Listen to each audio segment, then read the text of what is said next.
खुश आमदीद दोस्तों। पिछली वीडियो में हमने डिस्कस किया था कि जम्मू व कश्मीर के मुसलमानों में सियासी बेदारी का आगाज कैसे हुआ और ये आगे चलकर एक मुनज़्ज़म तहरीक की सूरत कैसे इख्तियार कर लेगा, ये आज की वीडियो में हम देखेंगे। महाराजा की बेहिस हुकूमत से तंग, बेरोजगार और मायूस कश्मीरी ब्रिटिश इंडिया में होने वाली तरक्की को देखकर नौजवानों ने ज़रूरत महसूस की कि उन्हें अपने हकूक़ की जंग लड़ने के लिए आगे आना होगा।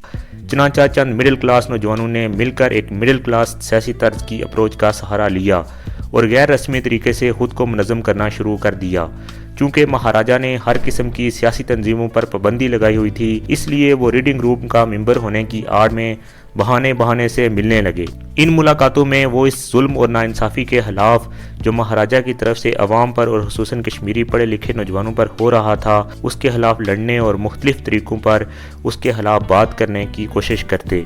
बकौल शेख अब्दुल्ला, जो बाद में रियासत जम्मू व कश्मीर के एक मकबूल लीडर के तौर पर उभरे, रीडिंग रूम पार्टी सिर्फ एक आड़ था। बुनियादी तौर पर हमारा मकसद ये था कि इस आड़ में हमें इकट्ठे मिल बैठने का मौका मिल सके, जहां हम मुख्तलिफ मसाइल पर बात कर सकें, और ये हुआ भी।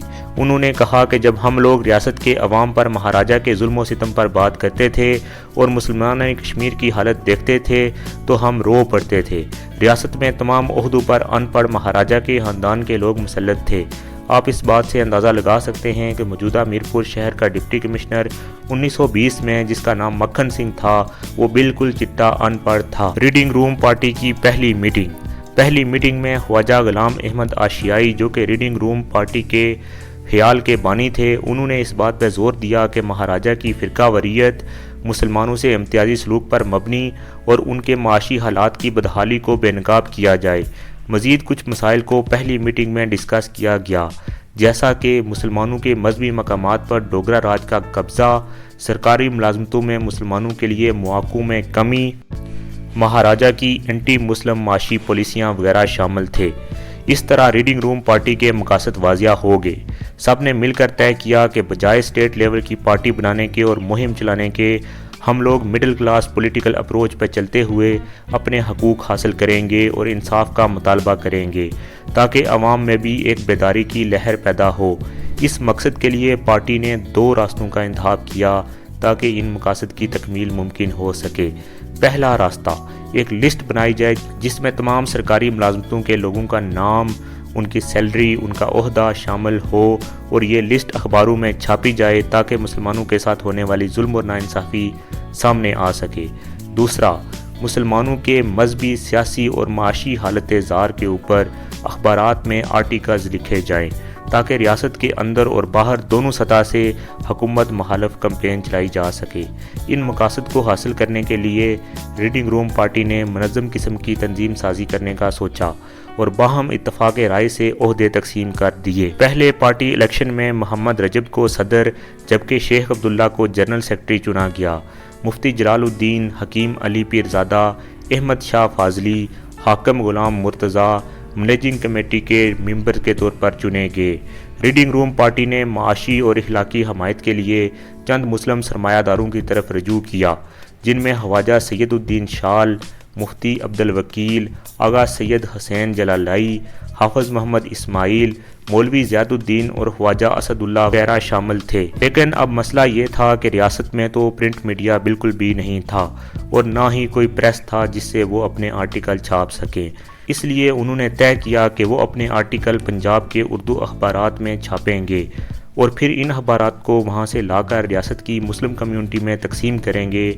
तंजीम ने लाहौर के मुस्लिम न्यूज़पेपर एडिटर से रबते शुरू कर दिए, यहाँ तक कि उन्होंने RP दत्त से भी रब्ता किया, जो लंदन में एक newspaper magazine the Indian states छापा करते थे, ताकि कश्मीरी मुसलमानों की हालत ज़ार पर बरतानिया के अंदर एक बयानिया बनाया जा सके और वहाँ की अवाम की हमायत हासिल की जा सके।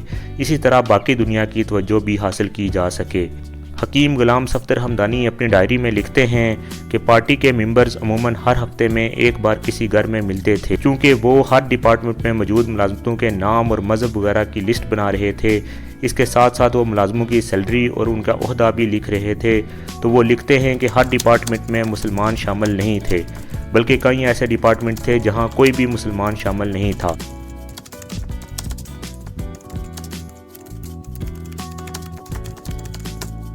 وہ لکھتے ہیں کہ میں ہر ہفتے کی رات کو ساری لسٹیں گھر لے آتا، کیونکہ وہ اکاؤنٹنٹ جنرل تھے اور ان کے پاس ساری لسٹیں ہوتی تھیں، اور وہ لکھتے ہیں کہ وہ ساری رات بیٹھ کر اسے کاپی کرتے تھے۔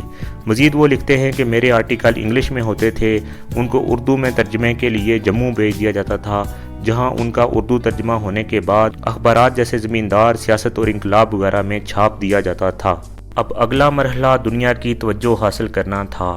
پارٹی جلد ہی باقی دنیا کی توجہ کا مرکز بن گئی، خاص کر کے مسلمز آف انڈیا کی توجہ کا مرکز۔ مولانا آزاد سبحانی، خطیب جامع مسجد کلکتہ، جو کہ جمال الدین افغانی کے معتمد تھے، وہ پارٹی کے ممبر سے ملے اور انہیں سیاسی تحریک چلانے کے بارے میں گائیڈ بھی کیا۔ مسلمان ہند کی طرف سے حوصلہ افزائی پر پارٹی گونا گو ترقی کرنے لگی اور اس نے اپنی سرگرمیاں دن بہ دن تیز کر دیں۔ 1930 میں ریاست نے اعلان کیا کہ وہ سول سروسز ریکروٹمنٹ بورڈ بنا رہی ہے۔ یہ مسلم نوجوانوں کے لیے سول سروسز میں جانے کا سنہری موقع تھا، تاہم ریاست کی شرائط بہت سخت تھیں۔ ہر اپلائی کرنے والے امیدوار کی عمر 20 سال سے کم ہو، 50 روپے اپلائی کرنے کی فیس، اچھی صحت کا سرٹیفکیٹ اور اچھے خاندان سے ہونے کا سرٹیفکیٹ وغیرہ شامل تھا۔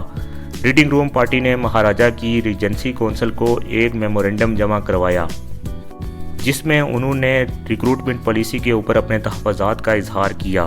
حیران کن طور پر مہاراجہ کی حکومت نے پارٹی کو اپنی سفارشات پیش کرنے کے لیے بلا لیا۔ یہ شاید اتنا حیران کن بھی نہیں تھا، کیونکہ ان دنوں تیسری گول میز کانفرنس ہو رہی تھی اور مہاراجہ کو بھی دعوت تھی۔ اس کے ساتھ ساتھ ہندوستان میں سول نافرمانی کی تحریک بھی زوروں پر تھی۔ 16 اکتوبر 1930 کو شیخ عبداللہ اور عبدالعزیز فاضلی نے میٹنگ اٹینڈ کی، لیکن کوئی خاطر خواہ نتائج برآمد نہ ہو سکے۔